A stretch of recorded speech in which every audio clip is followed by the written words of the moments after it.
Welcome to another Triathlon podcast, the podcast that brings the electrifying world of triathlons right into your headphones. Journey into captivating conversations, share the excitement of race recaps, enjoy the humor only a triathlete would understand, and join us as we debunk myths and bring you the bare, thrilling truths of the triathlon world. So feel your heart pound, breathe in anticipation, and get ready to dive into the world of triathlon. This is another Triathlon podcast. Enjoy the ride. Here we are with another Triathlon podcast brought to you by Mana Apparel. I'm joined, as always, with my co-hosts, Fede and Josh, and we're going to have fun getting into everything this week. There is certainly no shortage of things to talk about, especially with the T100 in London. And the big question everyone's wondering, will the Olympics go ahead with a swim, or will it turn into a duathlon? With the timing of when they're going to make the call with the water, we might actually find out during the podcast, but we will let you know that breaking news if that happens. But first, we're going to check in, see what's going on with everyone here. Let's start with you, Fede. What's going on in your world? Yeah, hey guys. Hope everyone's doing good.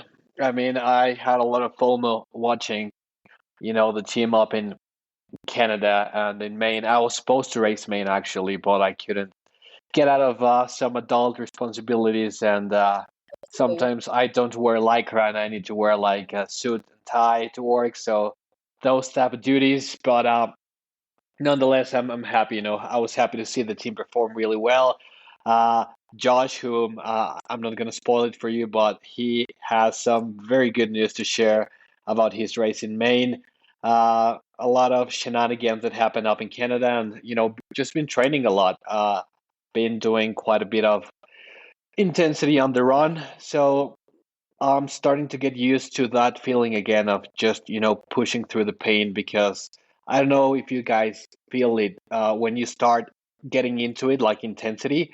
It's very easy to quit, like you just pull the plug very easily, but then as soon as you start doing more and more reps, you can hold on to the pain a little bit more. So I'm just happy with that and being a little bit more consistent. So yeah. And on the Olympic spirit, we've been watching a lot of Olympic sports. So yeah, I'm just glued to the TV and news and everything.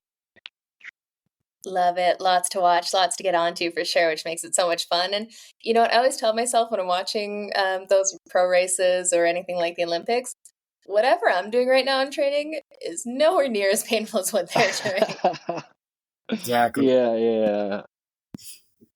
Well, you gave me some FOMO too, Fede, because starting off Maine in the shenanigans, we had a group chat in Mana trying to find a bike and equipment for Fede, but not this Fede. So when it came across, I was driving home from like bike check-in or dinner, and I started seeing all these messages come across my watch, and I was like, wait, Fede's coming? He lied to me. He's no, our pro Fede had some bike issues, and he ended up having a DNF, but he had an unbelievable swim, an unbelievable bike, and was right there with Trevor Foley going into the run, and things just went sideways. So I was hoping it was you, but I'm glad he at least was able to race.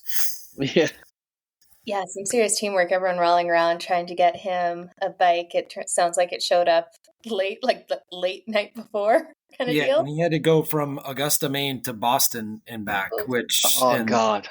And that's not an easy drive.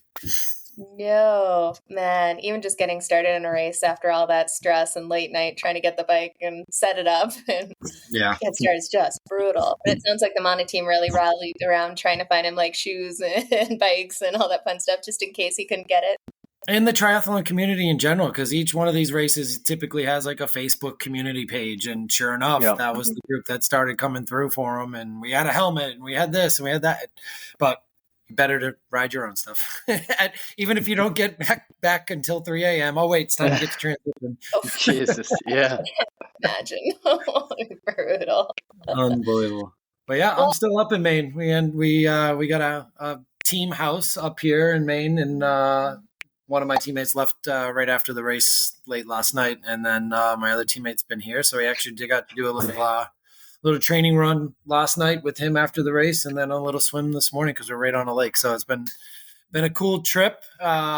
Is actually, so this is a relay that I did, and I did the bike leg, but my swim bike run, we were teammates that never really had not met in person physically, the three of us together. I had met each of them individually. So as a team, we had never met. We were three strangers that came together and had chatted and talked about aspirations, and that looking at past years' times that maybe a podium could be there if we all had a great day. But we all have other things we're training for. This was not our A race. No? But I still had a pretty decent taper, an active taper, and was ready to go for my bike. And our swimmer was ready to go for the downriver swim. And our runner's been doing a lot of zone 2 training, so she was a little concerned. We had a mixed relay team, which was cool too. And our runner was ready to go too. So I got on the bike in, I think, like 17th or 18th place. There were about 60 relay teams too, which was really cool to see. But I got on the bike in like 17th or 18th place and came off in 4th or 5th. So I had a really good bike, and the goal was to stay around 90, 95 at the time, and was able to hold that. But man, that, when you're 182 pounds and not a great climber and you're a descender, I had a lot of crappy moments and I had a lot of fun moments. So I was anywhere between 8 miles an hour and 45.5 miles an hour and pushing it. But the cool part was I got to get out with a lot of people who know how to ride. And typically when I'm doing my own swim, I'm coming from a little further back and riding through the pack. And this time I had trains following me, and I was leading them out, and all of a sudden they go flying by, and I try and stay with them and catch on the back. And then we hit a hill, and it was up and down, up and down, up and down. And it was nothing really crazy climb wise, but it was just constant. And every time you had a descent, it was a hard right. And then it was a descent and a hard left. And it was just, and then you have to worry about who's in front of you and whether or not they're taking the turn as much as fast as you possibly could. And I felt like I had a really good executed race. My coach looked at the VI and Training Peaks, and I was right on, almost just above 1.0. I was at like 1.04. So shifting, everything was there. CDA wise, I felt great. I even went flying by my wife and daughter and dog and didn't even see them because I was still in Arrow with like 2 minutes left in the ride.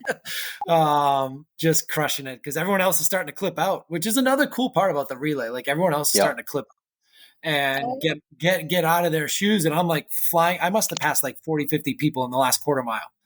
Just starting to slow down. I'm like, no, I'm dismounting and running to the rack, and that's it. That's all I have to worry about. I don't need to get my sneakers on. So we had like a 1 minute T2. And with the run, everyone had a long T1 because the run out of this swim is probably one of the hardest in all of Ironman. It's probably a half mile plus straight uphill, where one hill actually has a bike sign on the rail trail saying 8% grade. Oh,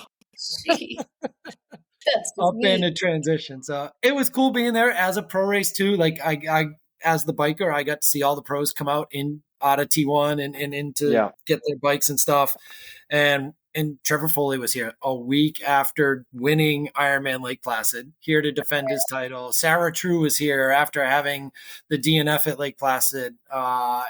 And watching Trevor, knowing he was going to come out a little later in the swim, come out passing people, like 5-10 people. Ari Clow passing people because they just know they got to get on the bike and go. And it was just really cool. Awesome, as always, Ironman environment, as it was in Calgary, as Jenna will tell everyone too. It's so cool to be around that and then be around the team aspect.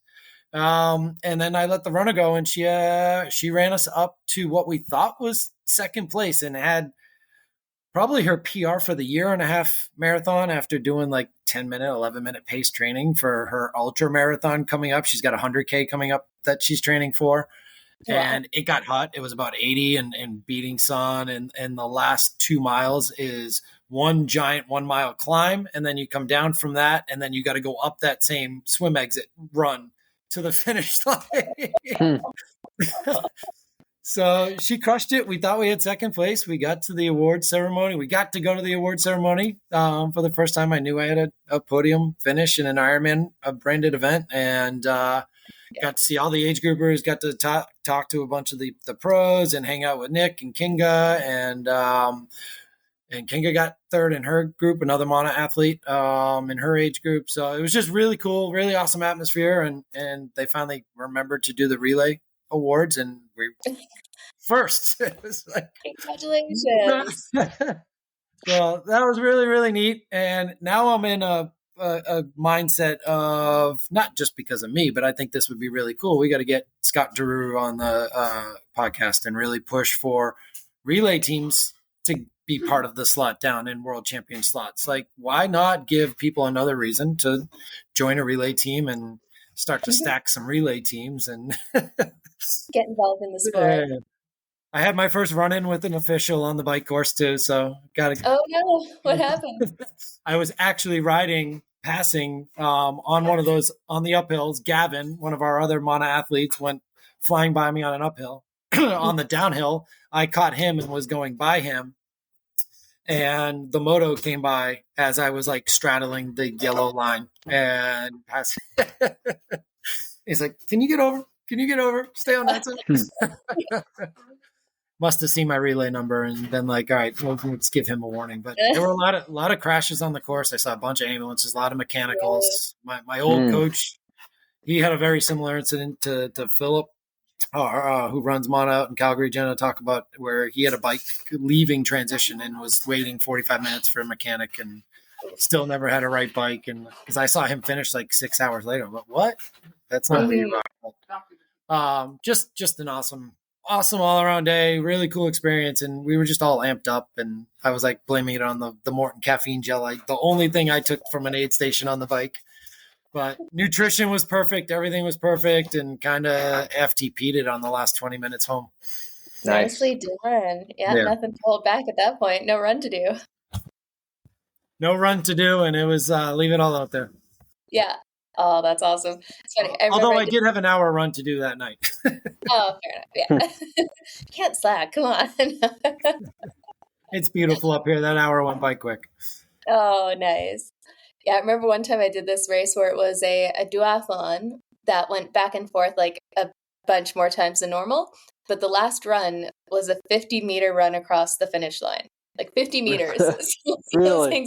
You're like, do I take my shoes and just end up going to transition, run in the bike helmet and shoes, and just like finish it off that way because it just wasn't worth the time.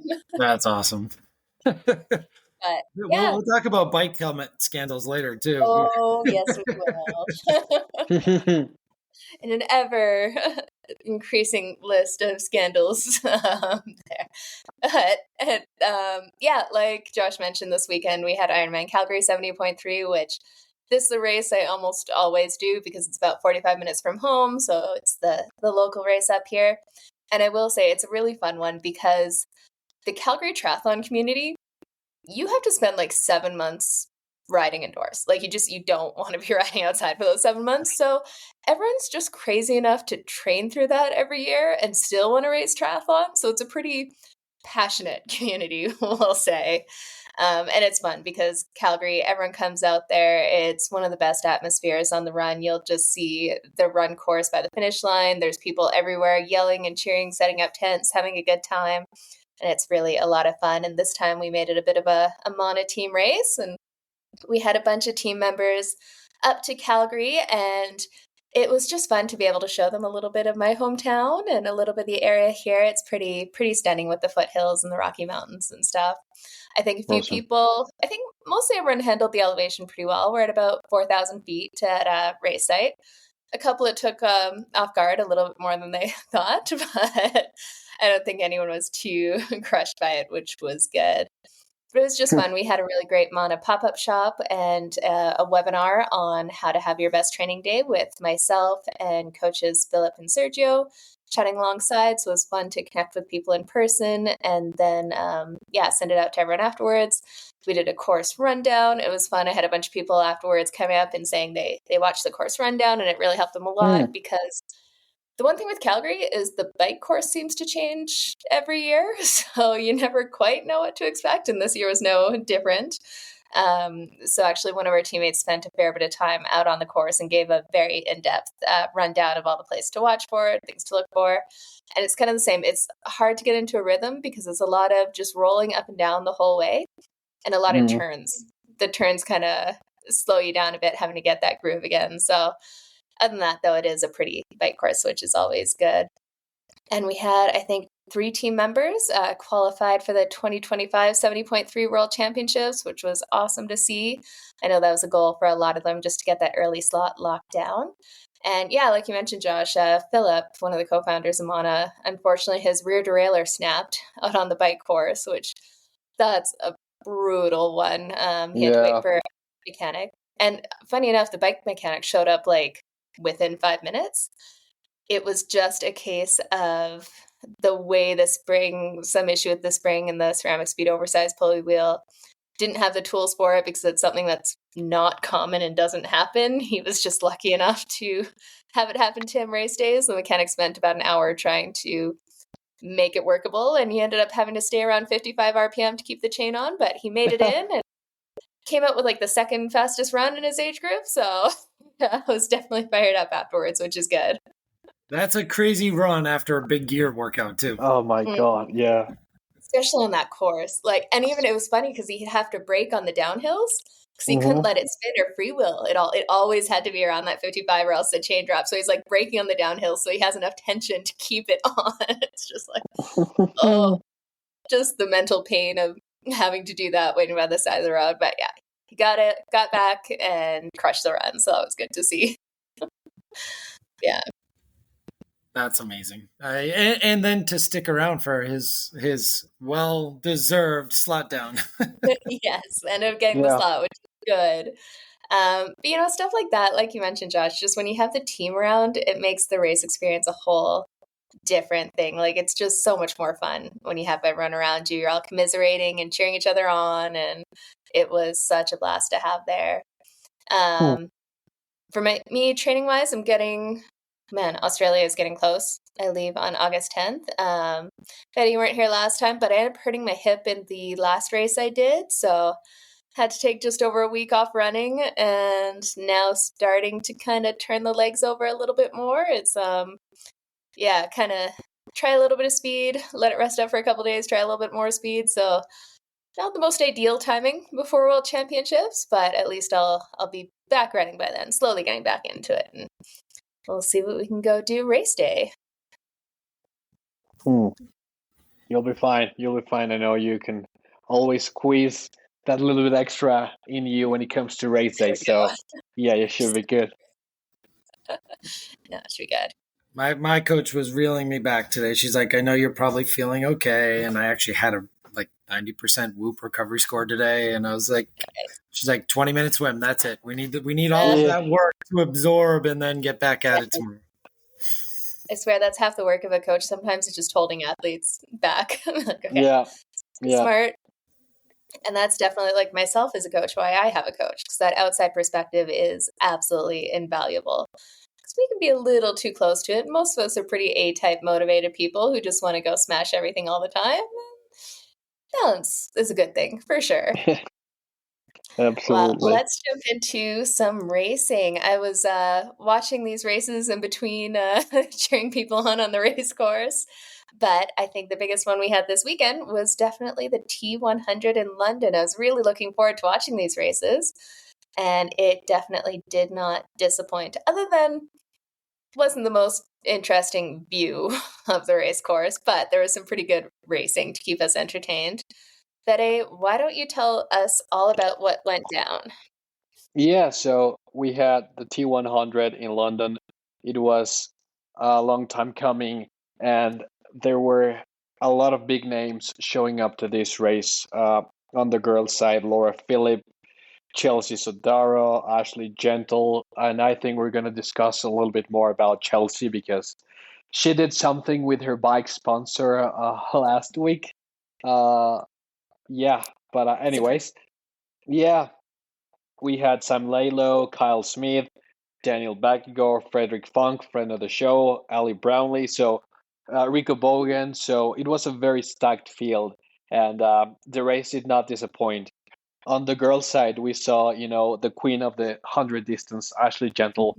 When she's on, nobody can beat her on this distance. I mean, she's a very good swimmer. She has the bike legs to hold off, even if with the likes of Taylor Neve and her strength on the bike, she has the bike strength to not lose a lot of time and then catch her on the run, which we saw that happening in Dallas last year. No, 22.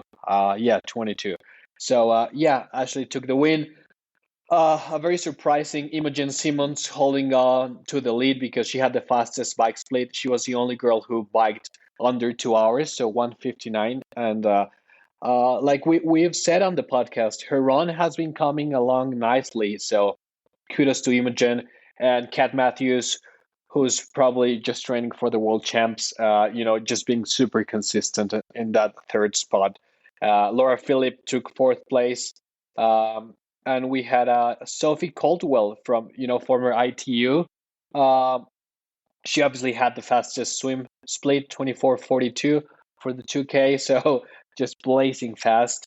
And I think she's going to be good over the 70.3 distance and the 100 distance. So expect big things from Sophie. And talk about being fired up after, not getting that Olympic spot. Pretty impressive performance with only a handful of rides on a TT bike. That's pretty legit. But how good was that run battle with Kat Matthews and Laura Philipp? Like, it made that race. We have Ashleigh Gentle going off the front, and if you watch the commentary at all, you know that she just changed coaches this year. I don't know if you noticed that they mentioned that once or twice during the broadcast. Just a couple of times, yeah. But she, when she's on, like you mentioned, she just dominates at this distance. Yeah. So it was kind of like, okay, it's a runaway. She's going to take this win. Are we going to have another race where we just watch her off the front for a while? But that whole Kat Matthews thing, how often do you get caught by someone behind you, run side by side for kilometers, and then overtake them again to go on for third place? That was some serious mental toughness, all doing it 13 days after an Ironman. That was crazy. Usually it's the athlete who catches on the athlete in front is the one who usually takes the win or the position, but not this time. And like you said, Jenna, it was incredible showcase of mental strength and ability from Kat. I was close. I had her for the win, but not a bad performance. Yeah, not bad at all. No, and there were some good performances in there. It wasn't Ashleigh's definitely dominating this distance, and I'm curious to see what she can do with the new coach. It sounds like he's very much cycling and a time trial specialist. So, man, if she becomes even stronger on the bike, watch out. Watch there out. Was enough going on in the race that it kept it interesting, and it looked like there was a ton of crowd support for them out there too, which makes a massive difference. Yeah, but absolutely. We had one thing that could also be my what the F. I think most of my what the Fs are going to come out during these discussions because there was a few things in there. There was the first ever in all the history of the T100 drafting penalty handed out. Until there wasn't. Who would have thought? Man, we're this close to having some more fair racing to scare the guys into oh my God. their distance, but it sounds like with Race Ranger, their Race Ranger kind of runs on some similar signals to those being used commonly in London, having it run in a compressed space. It just wasn't working. So there were some cases where the lights weren't showing at all. And in one case, it was showing red when it flashed on. So there was a drafting penalty handed out. But they're like, okay, we can't attest to this being accurate at this point or fair. So we're going to take the drafting penalty away. The funny part, though, was how excited Jan Frodeno got that there was finally a drafting 100. He was overjoyed that one had been handed out. Did you guys see that? Yeah, he was like, finally. And then they pulled it. Oh, God. I mean. And they tried to test it overnight too for the men's race and get it back up and running, like even going out on the course and stuff. But yeah, just not to be. And they could have used it in the men's race. Let's say that for sure. To the point where they were told not to say packs or talk about drafting on the broadcast, but it was just so blatantly bad that they could not. You're never going to tell Jan Frodeno not to talk about something that is right in front of his face. Even their social media pages sharing videos. Like, this is what we were talking about last week, Jenna. Like, where like age groupers are sharing videos of them drafting other people. Like, what are you doing? The T100 is sharing videos of clear drafting on their Instagram. Because there's no bike that they wouldn't show any bike if they didn't show any drafting. Yeah. That was ridiculous. That was, they need to do something about it. Yeah, for sure. Why don't you run down what happened in the men's race, and we'll go into a little bit more detail with some of that. Getting scared into not drafting. So on the men's side, we saw a very nice, battle for second and third with Kyle Smith and Daniel Bakkegard from Denmark. But Sam Laidlow took the win, and nobody was expecting Sam to win. I know he wasn't the big favorite because of he's been dealing with injuries and not being the Sam we saw in Nice last year. So it was a big question mark from him. And I mean, he delivered. He rode so hard, fastest bike split, 1:46.42. And then he ran a 1:01 to hold on to the lead. But Kyle and Daniel, they were back and forth all the way from the bike and the run. And that was very cool to see them working together, hopefully keeping the distance. And we saw a very angry Alistair Brownlee. He had a bit of an issue there, and then he was raging and chasing the pack. Probably he thought he was back in 2012 in the Olympic Games, just screaming at everyone. So yeah, it was fun to watch. It was fun to watch for sure.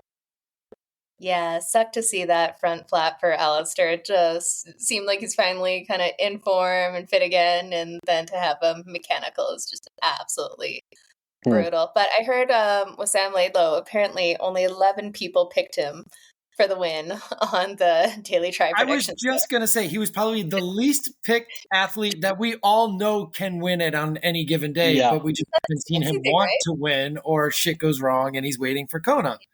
And in Kona, it's like, there's no way he's showing up in London. So why would we pick him? That's awesome. Our minds were on the same page right there. Yeah, absolutely. I know. And it's so funny because in some ways it's silly not to pick him because, like I said, when he's on and he's fantastic. But the form hasn't shown up where there have been issues and all sorts of drama throughout there. But it was crazy seeing the battle near the end, just 20 seconds between first and second there for kilometers. Like, that's going to be so tough, being 20 seconds behind someone, getting a second or two here and there, and just not being able to close that last little gap would be absolutely brutal. They're definitely both giving it. Maybe Kyle didn't want another sprint finish. Yeah. He wanted to hold on to his breakfast this time. He was hoping they were going to reassess that penalty on Sam Laidlow that he didn't get assessed. See, that is the craziest thing. Okay, so if you guys didn't see, and this kind of came out afterwards, the T100 doesn't like to give drafting penalties out ever. They do give some other penalties. One was handed out for socks being outside of the box, and we've seen in the past, Sam Long is often the benefactor of a few penalties of just like technical details, right? But with Sam Laidlow, he grabbed his bike and pulled it out of the rack without a helmet on, which that is like Triathlon 101. Some races will disqualify you for that. We saw with the WTCS races, they're handing out 10-second penalties for touching your bike helmet strap, even if it's on, just touching it. Yeah. So he should have been given a 30-second penalty for touching his bike without having a helmet on. He wasn't. He put the bike back in and grabbed his helmet and went on his way. But 30-second penalty, he won by 20 seconds. It just, I would have loved to see that battle at the end. That would have been epic. That would have been epic. It would have been interesting because the one thing we all know what Sam Laidlow is, and we knew he was actually coming from behind more than he normally is on the swim too this time too. So Yeah, when he did surge, would he have just surged more or come from further back? And like, would that 30 seconds have made a difference at the end of the day? It would have definitely put some more watts in his legs. He still would have been first coming off the bike. Yeah, it really would have been interesting to see how that would have broken down in there. And yeah, like you said, he came from behind in the swim, making a bold choice to wear a swim skin instead of a wetsuit like everyone else. I heard the reasoning was so that he doesn't overheat in the water because it was very on the border of whether it was wetsuit legal or not. But you know what? Kudos to him. That's a gutsy move to go without a wetsuit and then just lead it from there after he took it over on the bike and take the win, because most of us were not expecting that whatsoever. No, we were not. But yeah, that was so good to see. And I guess that's why some athletes are champions. They always back themselves up even when nobody backs them up. So congrats to Sam, and hopefully he's back on form and we can see a very good performance in Kona from all of the boys. Mm-hmm. And when we say Sam Laidlow, not Sam Long, because the Americans the Americans might not be racing T100 London next year. Man, yeah, it didn't work out well for the Americans. That was a really technical bike course too. Like that definitely took some bike handling skills, and that's where I would have loved to see Taylor Knibb. I don't think, even if she was in great form, I don't think she would have dominated this course. Like too technical. Yeah, that's exactly it.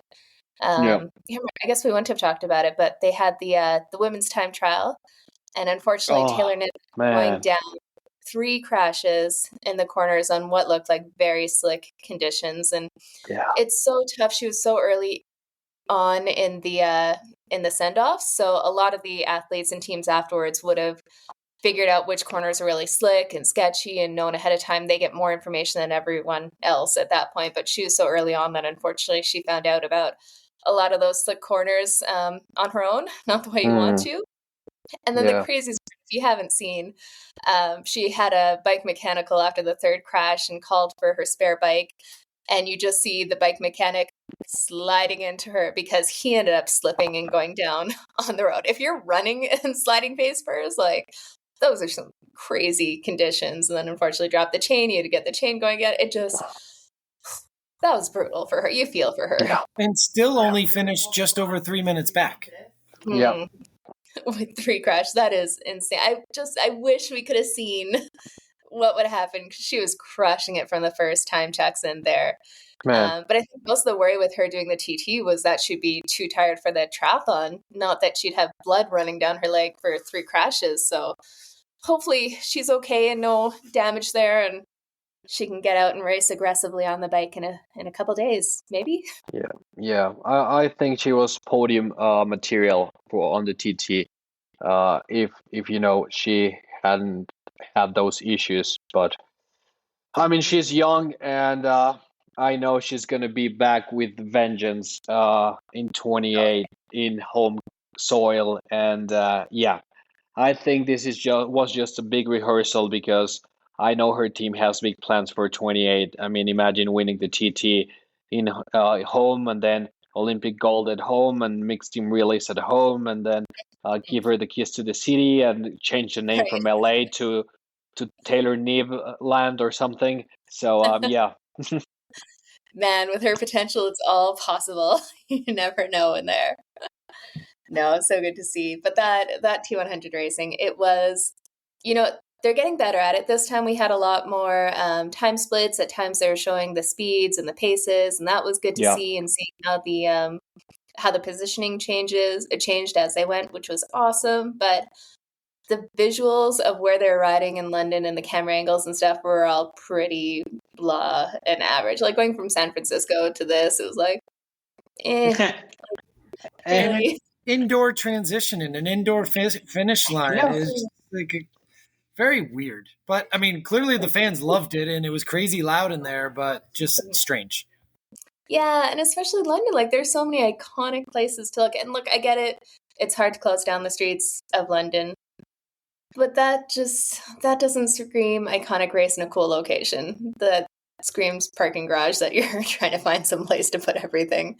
But it does sound like they had a lot of crowd support. So they did it around that London Triathlon. So they had like 5,000 athletes out there with one of the biggest triathlons in the world. And that aspect is very cool because it makes a big difference having people out there cheering. It just would have been cool to see more people like around the course and outside and a few more sites from London. But the technical aspect, they definitely did a lot better, giving us a lot more information on screen, which I appreciate as geeking out on there. And you can actually see what's going on in the back of the race too. If you can see those rankings moving up and down, and see what's happening as athletes slide back or get mechanicals and see them kind of come back up the field.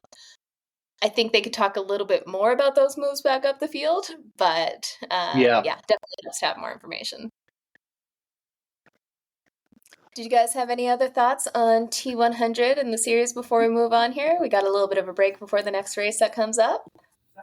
I thought it was, so we were talking about Taylor Knibb too. One thing I did see is finally her in a picture with her U.S. Olympic triathlon teammates. It's been all enjoying Paris, and finally she hopped in a picture with some of her teammates because of everything she had to deal with the time trial. So she's back in triathlon mode. That is excellent. Well, the next big hit out will be the T100 in Ibiza, Spain on September 28th. So we got a bit of time until that one. And I think we'll be missing a few familiar faces with it being, was that a week after the women's Ironman World Championships? I think so. So there'll definitely be a few swap outs for the Olympic athletes, for the long distance athletes that we're usually used to seeing. So that one could be very interesting with some of the short course athletes moving across and just mix up the field a bit. Yeah, definitely. Well, and that's interesting too. So but Lucy Charles gets her participation award on her contract for showing up in London and doing that. Yeah. Oh yeah, I forgot about that. Yeah, we didn't even touch on that, but she started the race, and that's all that matters contractually for them to do that. But what a tough DNF! She was having a pretty decent race. Yeah, she was doing awesome. Again, if you didn't see it, she started to feel some pain in her, I think it was Achilles or ankle in there, so that injury she had after Kona last year, and just decided to play it safe and not push it, which, there are a few athletes that drop out very easily and all that, but she's one who will fight to the very end if she can. So it sounds like she made the right decision and listened to her body, which is good because we want to see her full health and contending for another world championship win. Absolutely. Well, speaking of the Ironman distance coming up next, we still got a bit of time, but next up will be the Ironman European Championships in Frankfurt on August 18th, and we'll talk about that a little closer to race day, but I'm hearing some rumblings. There may be a Lionel Sanders thinking about doing another Ironman before Kona, in either Frankfurt or I don't know if Penticton has a pro race, but they have an Ironman, so you could go pull an age grouper and go do that. But I don't know if doing an Ironman to better prepare for an Ironman that close is the best call, but you know what? We've seen some runs from Ironman distance to short course, so who knows? It's Lionel Sanders. It's Lionel Sanders. I mean, hopefully he still listens to Jan's advice and then doesn't burn himself out before the big dance. But we never know with Lionel. So whatever happens, probably I hope it's the best decision. But I don't think doing an Ironman is going to be good for him. No. Well, let's jump on to some slightly shorter races with the Olympics. So we got the men's race coming up tomorrow in France, but I think it's in a few hours here tonight. I think what were you saying at it, like 10 o'clock p.m. Mountain Time? Yeah, it's our midnight, so it's going to be our midnight, and then it's going to be Josh's 2 a.m. So it's easier for you guys. I might have to take a nap after this and pop back out too, but it's past my bedtime. I'm going to turn on social media and watch the replay. Yeah. Well, that is if it happens. So if you guys true. There's been a lot of talk about the water quality in the Seine, which, again, shocking that it wasn't just I don't know, moved or find something else. We've known this is probably going to be a problem for a long time, but now not only have the water quality readings not been acceptable for them to do the swim recon the last couple days, now we have an additional issue of the water current speed. Because there has been a lot of rain in Paris recently. Apparently no one thought it would rain in the summer, but it sounds like the currents are crazy fast. And Josh, you were saying some of the speeds that the pro athletes would be moving at. What were you telling us about those times? Yeah, I think I read in like Triathlete magazine's been putting out a lot of articles about this for tomorrow and reasons. So we're not on the water quality now. We're on the current conditions. And I think they measure it at like a pro swimmer at 110 per 100 meters.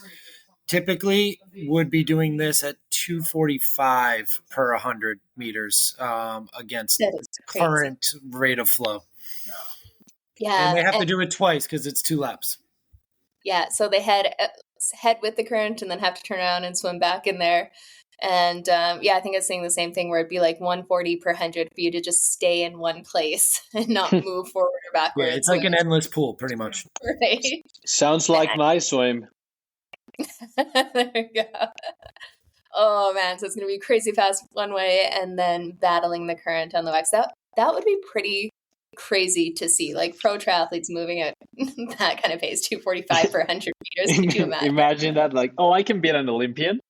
Right? Yeah, exactly. Well, the crazy part is if it drops under the threshold, which it's close to doing, we could be seeing them swimming 215, 230s.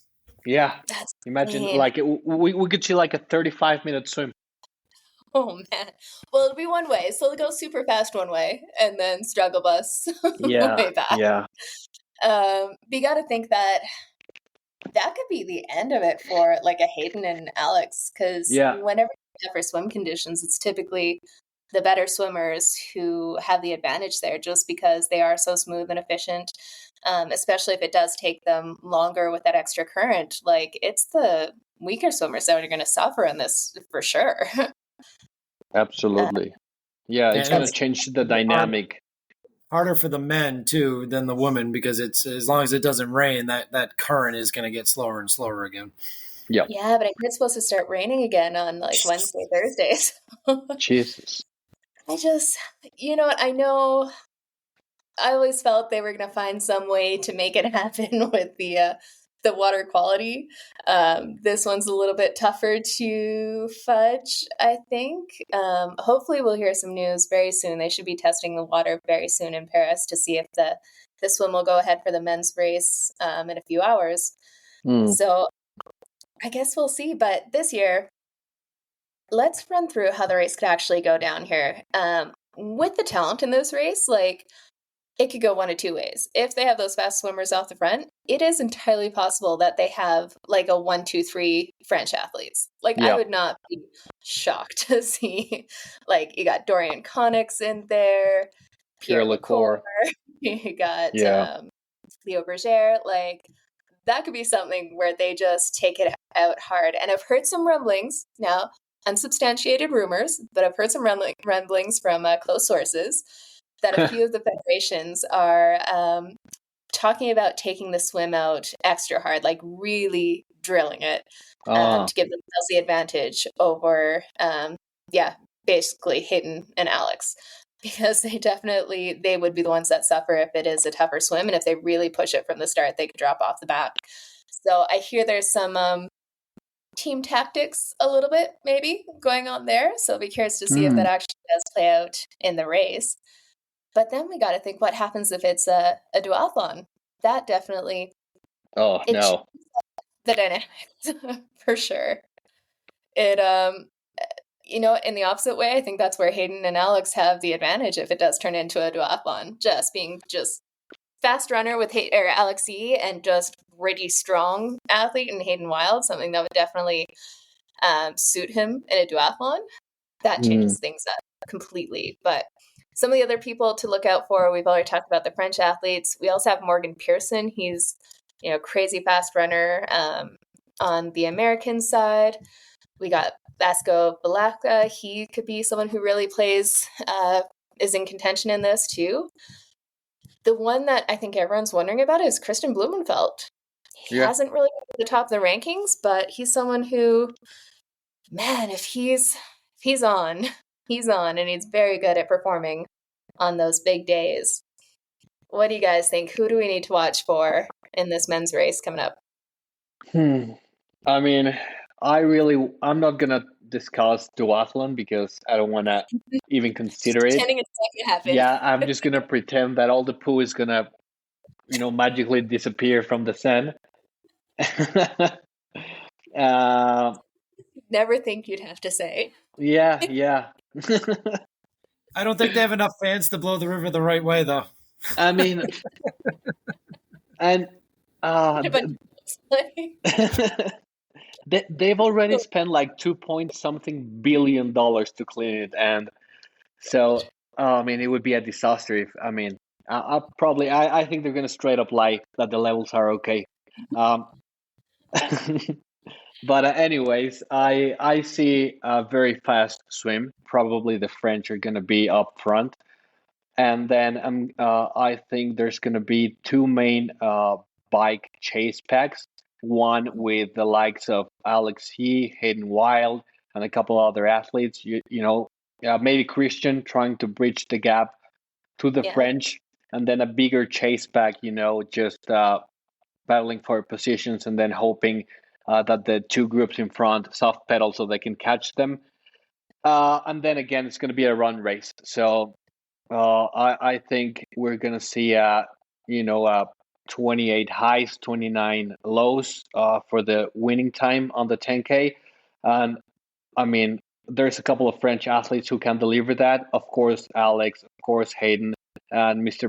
Blumenfeld. So if it comes down to a run race, I don't think KB has got the goods. I think it's going to be between Alexis and Hayden Wild. And I'm going to pick Hayden for the win. I think he's going to have the little bit extra edge.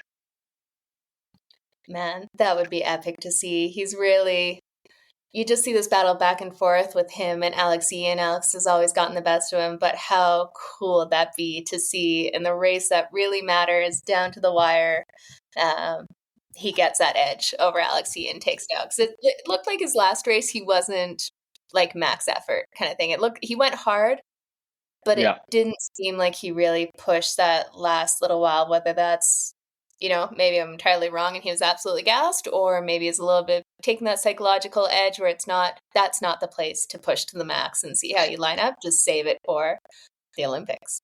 Yeah. What do you think, Joe? Absolutely. So, I mean, we always ask for the swim to be a factor in these races, right? And the swim is going to be a factor, and especially if the current doesn't change drastically. So I think it introduces somebody even more so like Morgan Pearson and what we've seen. Hey, we're not going to probably talk about it too much, but did we all see what Gustav Iden did this week and finally win a race at Challenge? So does that mean Christian's ready to go? And if Christian's swim has come along as much as it has, then maybe he's a bigger factor. So to me, I think my crazy picks would be Christian and Morgan battling it out. Oh, really? I like that. I think that Alex and Hayden are just going to get dumped in the swim. That's my prediction. Wow. See, I think with the swim, that's where the French really pull through. Like a Leo Berger, he's got the swim, he's got the run. That's the one I could see really kind of pulling through there if the swim conditions are as crazy as they are. And you got to wonder what the French athletes will do. Will they work together in that swim to really bridge off the front? It's challenging. And the Aussies. Yeah, and the Aussie, for sure. Yeah, you can see Maddie Hauser getting out there in the swim and really pushing it. Yeah, he's a good shout there too. I don't know. See, who I want to win is Hayden Wild. I think that'd be so fun to see. Saw him kind of like starting as a kid in Super League kind of thing, and to see how he's come up and become such a professional is very cool to see. And it would just be fun to have that change up in the final race and that story in there. But I think with the swim, I think someone like a Leo Berger could take this. Like I don't know why he's always kind of underrated. Like he's had some great results, but he's not the person that everyone's talking about in there. So I think if that swim is absolutely brutal and it comes down to it, I think the French will pull away and have a run battle between themselves, which it's tough with a home. You got to wonder how they'll play it, because every other race, there's a little bit, not entirely team tactics, but some working together. To be the first French athlete in France at a home Olympics, will they work together a little bit to battle it out between the three of them, or will they just absolutely try to destroy each other for the best chance to get that top spot in France? I like Tommy's, a friend of the pod and Olympic insider, Tommy Zafaris, had a post today where he's like, I'd love to pick up dark horse, but I got about 55 of them. So right. Yeah.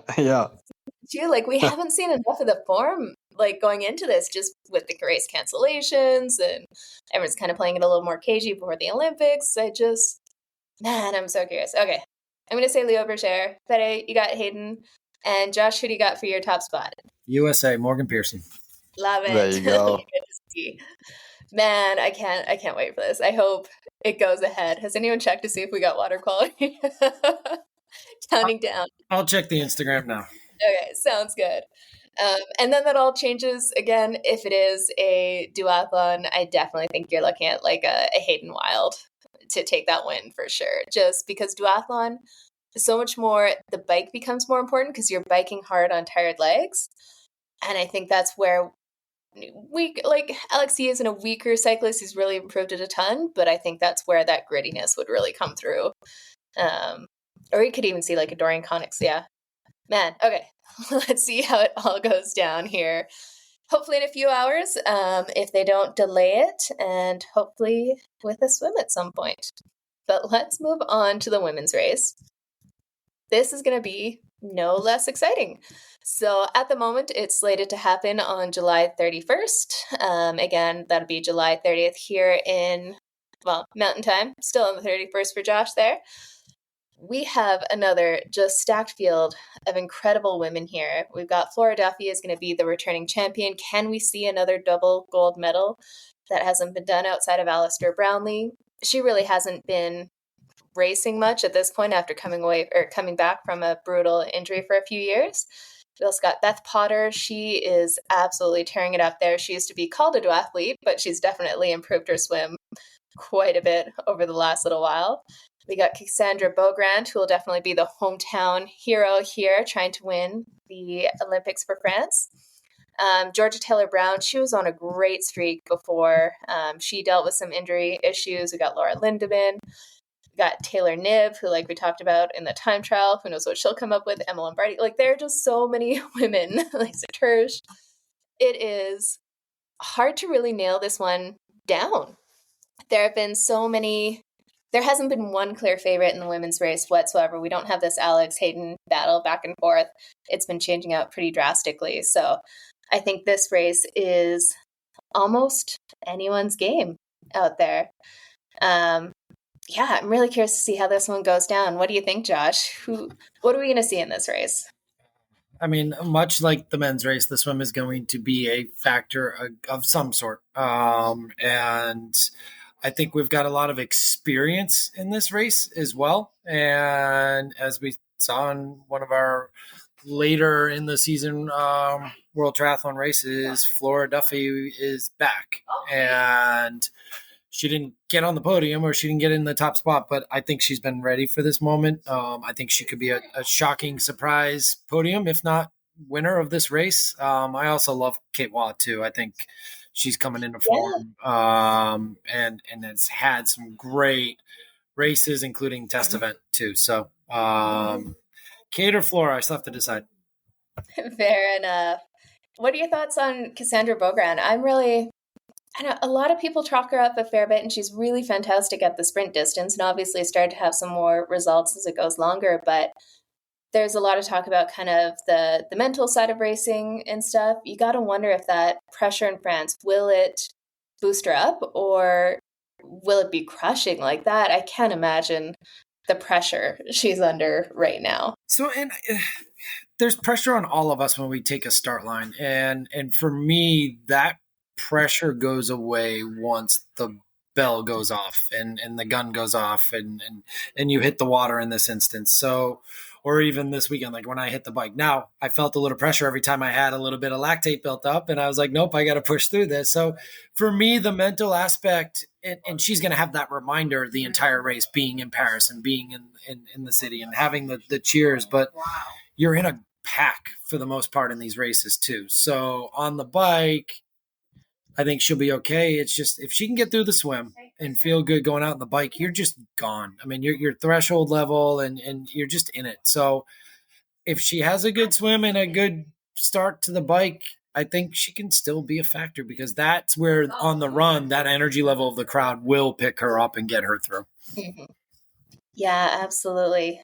Yeah, it'd be so good to see a battle at the end here. And again, it's going to change drastically whether it's a duathlon or triathlon. I think the Team USA will be kind of doubting some of their selections there if it ends up being a duathlon.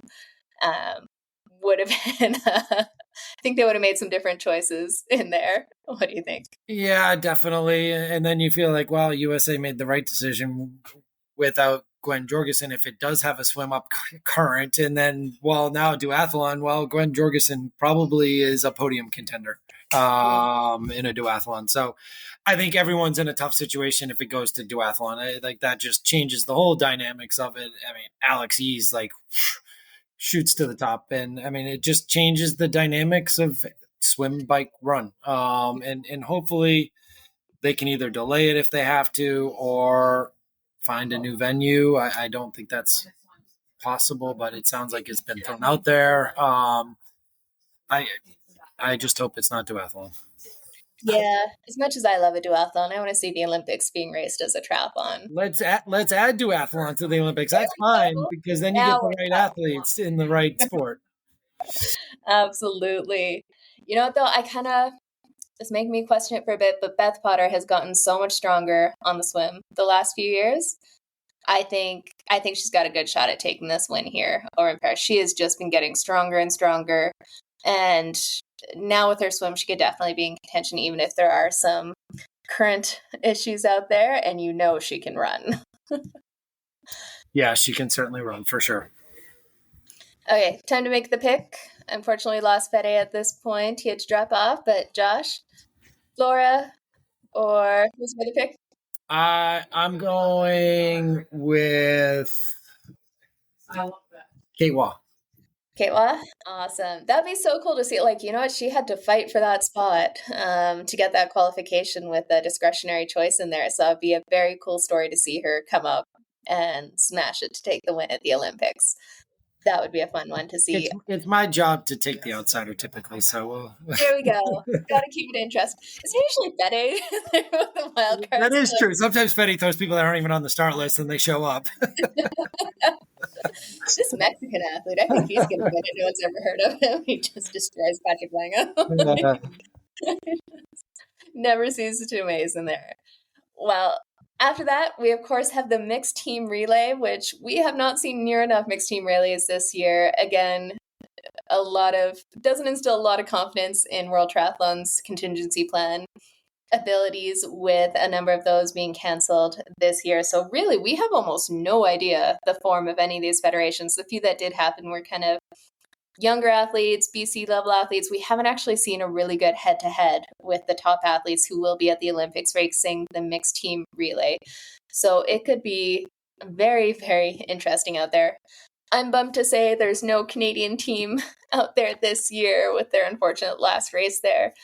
But we definitely have some incredible teams out there. Are we going to see any, follow-up medals with GBP or with Great Britain or with Team USA? What do you think, Josh? What's going to happen with the mixed team relay?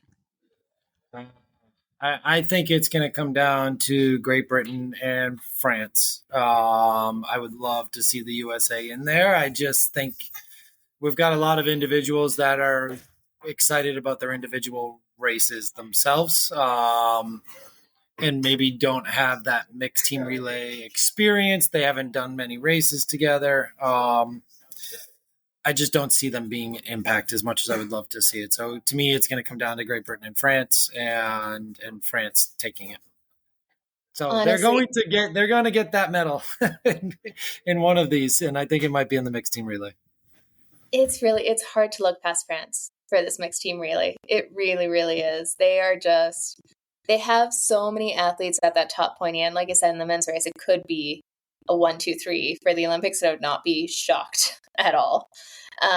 With a lot of the other teams, there are some strong top contenders, but it seems like most of them have one kind of weak link in there. And in the mixed team relay, that blows out very, very quickly. We saw it with the last mixed team relay with Team USA. They were way off the back, and that's something that we don't typically see at all. So yeah, I'm curious to see who will really contend for it. You know who could be interesting is, oh shoot, trying to think of the name there. Blanking for a second, but what I'd love to see with the mixed team relay is just some surprise teams up at the front, because people are going to be fatigued from the individual race, hopefully not sick from the individual race. That's the only fear with the water quality in there. But mixed team relay always provides a few surprises.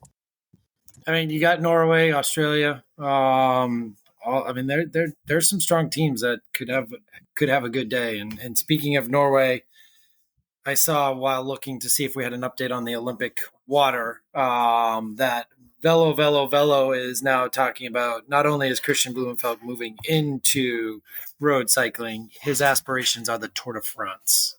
I saw that, not only the Tour de France, but jerseys in the Tour de France. Unbelievable. I mean, yeah, oh man, that'd be fun to see. Really, really fun to see, because he's just got such a crazy engine that I can't see him being a GC contender, but potentially something like a sprinter. You know, it could see him translating there, just having that punch and still being able to make it through all the mountains fresh enough to really contend on some of those sprints on the sprint days would be super interesting. And kudos to Remco for taking home the TT title. Yeah, that was awesome. Did you see Wout van Aert's double disc wheel setup?